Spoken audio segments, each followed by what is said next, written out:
మీరు ఎందుకు ఏడుస్తారు, విలపిస్తారు? యేసు బేతనియ పట్టణానికి దూరంగా ఉన్నప్పుడు, తన ప్రియమైన లాజరు అనారోగ్యంతో చనిపోవడానికి సిద్ధంగా ఉన్నాడు.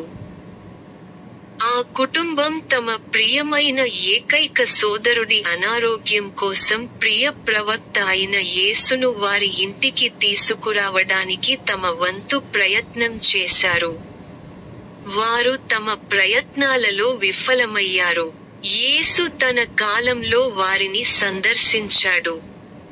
తన ప్రియమైన లాజరు మరణాన్ని విన్నాడు. యేసు తీవ్రంగా ఏడ్చి సమాధికి వెళ్లి సమాధి దగ్గరకు వెళ్లి లాజరు మృతదేహంతో మాట్లాడి బయటకు రమ్మని ఆజ్ఞాపించాడు. అతని సోదరీమణులలో ఒకరు ప్రభూ అని అన్నారు. దాని 4 గడిచిపోయాయి మరియు అది దుర్వాసన వస్తుంది. ప్రియమైన ప్రియులారా, మీకు ఏమి అనిపిస్తుంది? మనం ఇప్పుడు దానిని తెరిస్తే దుర్వాసన వస్తుంది. యేసు తెరిచినప్పుడు అది దుర్వాసన రాదు.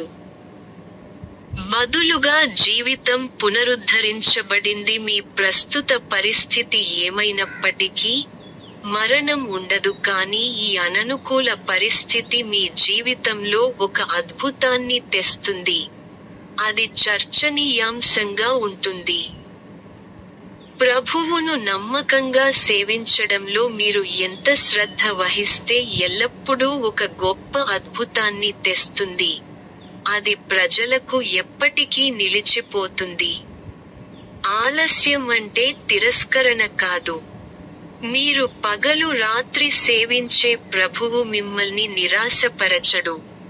ఖచ్చితంగా మీ దైవభక్తిని గౌరవిస్తాడు మరియు మిమ్మల్ని నవ్విస్తాడు.